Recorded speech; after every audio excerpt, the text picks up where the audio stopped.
اعوذ باللہ من الشیطان الرجیم بسم اللہ الرحمن الرحیم۔ تراویح مرد اور عورت پر سب کے لیے بالاجماع سنت موقدہ ہے، اس کا ترک جائز نہیں۔ یہ بہار شریعت کے اندر لکھا ہوا ہے جلد اول کے اندر، اور نبی اکرم صلی اللہ علیہ وآلہ وسلم آپ نے ارشاد فرمایا کہ میری سنت اور سنت خلفائے راشدین کو اپنے اوپر لازم سمجھو، اور خود حضور علیہ الصلوۃ والسلام نے نماز تراویح تسبیح تراویح ادا کی پڑھی اور اسے بہت پسند فرمایا۔ صحیح مسلم میں حضرت ابو ہریرہ رضی اللہ تعالیٰ عنہ سے مروی ہے، فرماتے ہیں کہ جو رمضان مبارک میں قیام کرے ایمان کی وجہ سے اور ثواب طلب کرنے کے لیے، اس کے اگلے سب گناہ بخش دیے جائیں گے۔ یعنی نماز تراویح ادا کرنے والے کے جو پہلے گناہ ہوتے ہیں اللہ تبارک و تعالیٰ ان کو معاف فرما دیتا ہے، وہ مٹا دیتا ہے۔ اور حضرت مولا علی رضی اللہ تعالیٰ عنہ آپ نے ایک شخص کو حکم دیا، حضرت مولا علی رضی اللہ تعالیٰ عنہ نے ایک شخص کو حکم دیا کہ رمضان میں لوگوں کو 20 رکعتیں پڑھائے۔ نیز اس کے 20 رکعت ہونے میں یہ حکمت ہے کہ فرائض و واجبات کی اس سے تکمیل ہوتی ہے، اور کل فرائض و واجبات کی ہر روز 20 رکعتیں ہیں، لہذا اسی مناسبت سے 20 رکعتوں کا حضرت مولا علی رضی اللہ تعالیٰ عنہ نے حکم دیا کہ لوگوں کو 20 رکعتیں پڑھاؤ، تاکہ قیامت کے دن جب نماز کا حساب ہوگا تو اگر نمازوں میں ہماری کمی آ جائے تو رمضان المبارک میں اللہ تبارک و تعالیٰ نوافل کو بھی فرائض کا مقام عطا فرماتا ہے۔ تو تراویح کو ملا کے ہماری قیامت کے دن، محشر کے دن جب ہماری نمازوں کا حساب ہوگا تو تراویح کی رکعتوں کو ملا کے اللہ تبارک و تعالیٰ ہماری نمازوں کو پورا فرمائے گا،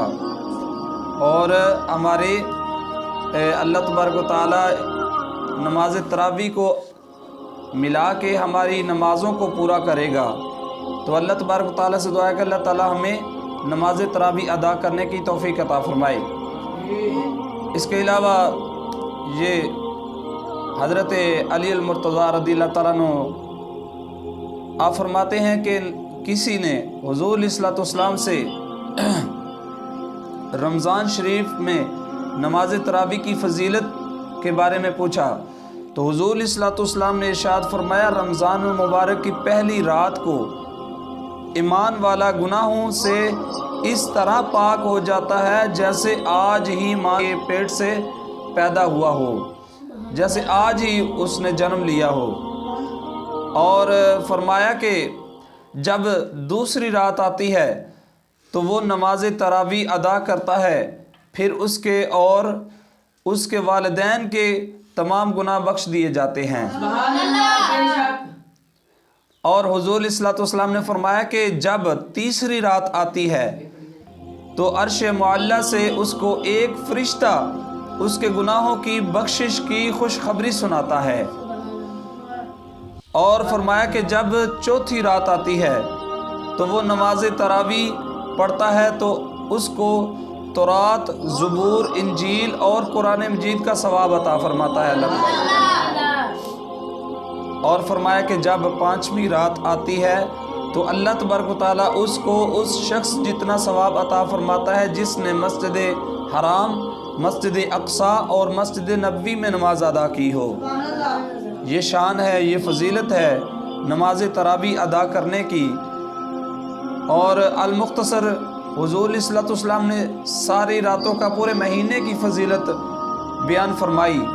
المختصر کہ جب 29ویں رات آتی ہے، حضور علیہ الصلوۃ والسلام نے فرمایا جب 29ویں رات آتی ہے اور بندہ نماز تراویح ادا کرتا ہے تو اللہ تبارک و تعالیٰ اس کو 1000 مقبول حج کا ثواب عطا فرماتا ہے۔ اور فرمایا کہ حضور علیہ الصلوۃ والسلام نے فرمایا اسے جب 30ویں رات آتی ہے تو نماز تراویح ادا کرنے والوں کو اللہ تبارک و تعالیٰ اس کے عوض، اس کے بدلے میں اسے قیامت کے دن فرمائے گا کہ اے میرے بندے، یہ جنت ہے اور یہ جنت کے میوے ہیں، یہ تیرے لیے ہیں، تو جہاں سے چاہے کھا، اور فرمایا کہ یہ آب کوثر ہے، جتنا چاہے تو پی لے۔ اس کے بعد اللہ تبارک و تعالیٰ فرمائے گا کہ انا ربک وانت عبدی، اللہ تعالیٰ تبارک و تعالیٰ فرمائے گا کہ میں تیرا رب ہوں اور تو میرا بندہ ہے۔